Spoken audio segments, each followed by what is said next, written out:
नमस्कार दोस्तों। आप आज की इस लंबी, भावुक और जीवन की गहरी सीख देने वाली कहानी में आप सभी का हार्दिक स्वागत है। मेरा नाम प्रिया है। मैं एक छोटे से शहर में रहती हूँ और अपने घर पर ही ट्यूशन क्लास चलाती हूँ। 10वीं क्लास तक के बच्चे मेरे पास पढ़ने आते हैं। ट्यूशन से मुझे महीने में करीब 8 से 10 हजार रुपये मिल जाते हैं।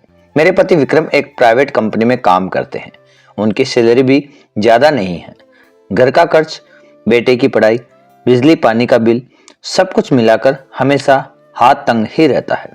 फिर भी हम खुश थे क्योंकि जो था उसी में गुजारा चल रहा था। हमारा बेटा आरव 14 साल का है।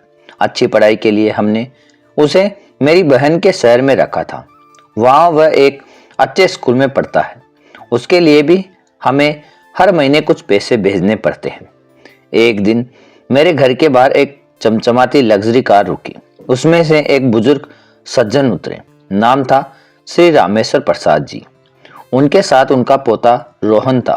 रामेश्वर जी ने बड़े अदब से बात की और कहा कि वे रोहन को मेरे पास ट्यूशन में डालना चाहते हैं।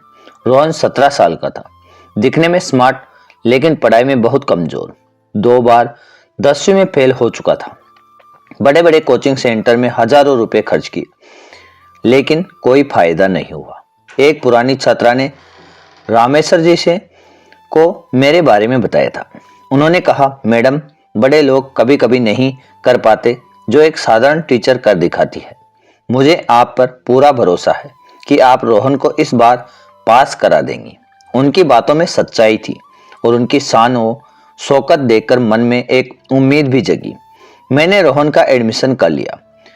बाकी बच्चों से मैं 2000 रुपये महीना लेती थी लेकिन रोहन के लिए मैंने 4000 रुपये बताए।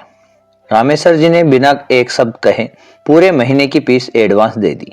उनके लिए यह रकम कुछ भी नहीं थी। रोहन पढ़ने में बहुत कमजोर था। उसका ध्यान किताबों पर कम और कहीं और ज्यादा रहता था। 2-3 दिन बाद रामेश्वर जी फिर आए और रोहन की प्रोग्रेस पूछी। मैंने ईमानदारी से कहा, सर, रोहन को बहुत एक्स्ट्रा मेहनत की जरूरत है। सामान्य क्लास में यह संभव नहीं।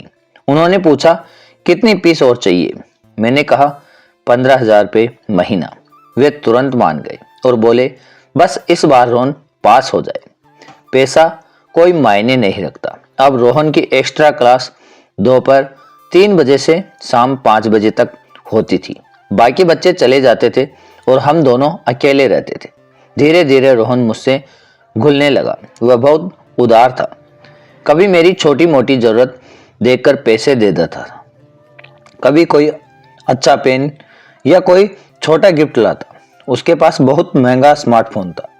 एक दिन मैंने पूछा तो उसने बताया कि दादाजी हर महीने 50,000 रुपये पॉकेट मनी देते हैं और उसके अकाउंट में भी कई लाख रुपए जमा है। मेरे घर की हालत देखकर वह अक्सर मदद करता। कभी बिजली का बिल, कभी आरव की फीस। जब भी मैं परेशान दिखती वह चुपचाप मदद कर देता। मैं शुरू में हिचकिचाती थी लेकिन धीरे धीरे यह आदत सी हो गई थी। विक्रम को मैंने बताया कि कुछ कमजोर बच्चों की एक्स्ट्रा कोचिंग चल रही है, इसलिए अच्छी इनकम हो रही है। वे बहुत खुश थे। समय बीतता गया और रोहन और मैं एक दूसरे के काफी करीब आ गए। वह मेरी तारीफ करता, मेरे साथ हंसता बोलता, मेरी हर छोटी इच्छा पूरी करने की कोशिश करता। एक दिन उसने कहा, टीचर, आप साड़ी में तो अच्छी लगती हैं लेकिन वेस्टर्न ड्रेस में और भी ज्यादा सुंदर लगती है। मैं हंस पड़ी और लेकिन अगले दिन वह मुझे मॉल ले गया। उसने मुझे बहुत अच्छे अच्छे कपड़े, कॉस्मेटिक, ज्वेलरी, सब कुछ गिफ्ट किया। मैंने टोका भी कि दादाजी को पता चलेगा तो उसने हंसकर कहा, दादाजी को सब पता है। वे खुश हैं कि मैं अब रोज ट्यूशन आने को उत्सुक रहता हूँ। घर लौटकर मैं उन नए कपड़ों को देखकर बहुत खुश हुई। रोहन मेरे साथ ज्यादा वक्त बिताने लगा। एक्स्ट्रा क्लास में हम पढ़ाई के साथ साथ ढेर सारी बातें करते। वह मुझसे अपनी जिंदगी की हर बात बताता, अपने दोस्त, अपनी पसंद नापसंद, अपने सपने। मैं भी उसके साथ बहुत सहज हो गई थी। वह मुझे ऐसा लगता था जैसे कोई बहुत करीबी दोस्त हो जो मेरी हर बात समझता था। और मेरी हर जरूरत पूरी करता। धीरे धीरे रोहन की भावनाएं और गहरी होने लगी। एक शाम जब हम अकेले थे, उसने मेरे हाथ को अपने हाथ में लिया और बोला, टीचर, मैं आपको बहुत पसंद करता हूँ, आप मेरे लिए बहुत खास हैं। मैं चौंक गई। मैंने उसे हमेशा छोटा समझा था, लेकिन उसकी आंखों में जो भाव थे वे किसी परिपक्व इंसान जैसे थे। मैं कुछ बोल नहीं पाई। उसने आगे कहा, अगर आप मुझे अपना मानेगी तो मैं आपकी हर खुशी का ख्याल रखूंगा। मैं सोच में पड़ गई। एक तरफ घर की आर्थिक तंगी थी, दूसरी तरफ ये भावनात्मक लगाव। अगर मैं मना करती तो रोहन दूर चला जाता और सारी मदद बंद हो जाती। घर का खर्च, आरव की पढ़ाई, सब मुश्किल हो जाता। मैंने सोचा कि शायद वह सिर्फ भावनात्मक करीबी चाहता है। मैंने हामी भर दी और उसके बाद हमारा रिश्ता और गहरा हो गया। एक्स्ट्रा क्लास का समय अब सिर्फ पढ़ाई का नहीं रह गया था। हम साथ ज्यादा वक्त बिताते, एक दूसरे के साथ बहुत खुश रहते। रोहन मेरे लिए सब कुछ करता, मेरी हर छोटी बड़ी इच्छा पूरी करता। मुझे लगता था कि मैं भी उसके साथ बहुत सुरक्षित और खुश हूँ। लेकिन एक दिन मुझे रोहन के बैग में कुछ गोलियां दिखी। वे ताकत बढ़ाने वाली दवाइयां थी। मैं बहुत चिंतित हुई। मैंने उसे समझाया, रोहन, तुम अभी बहुत छोटे हो, ऐसी चीजें सेहत को नुकसान पहुंचाती है। उसने कहा, टीचर, मैं खुद को कमजोर महसूस नहीं करना चाहता, मैं आपके लिए बेस्ट होना चाहता हूं। मैंने बहुत समझाया, लेकिन वह मानता नहीं था।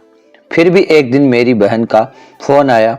उन्होंने रोते हुए बताया कि आरव ने अपनी ट्यूशन टीचर के साथ गलत व्यवहार किया था, बुरी नजर रखी थी, जिसकी वजह से उसे घर भेज दिया गया।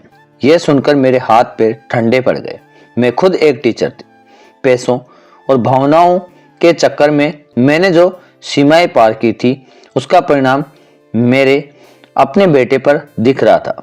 आरव ने जो किया वह मेरी ही गलतियों का आईना था। मैंने खुद संस्कारों को भुला दिया था। उस रात में रोती रही। अगले दिन मैंने रोहन को बुलाया, सारी गिफ्ट्स, पैसे सब वापस कर दिए और कहा, रोहन, अब तुम यहाँ ही आओगे। हमने जो किया वह गलत था। मैं तुम्हारी टीचर हूं, तुम मेरे छात्र, बस यही रिश्ता होना चाहिए।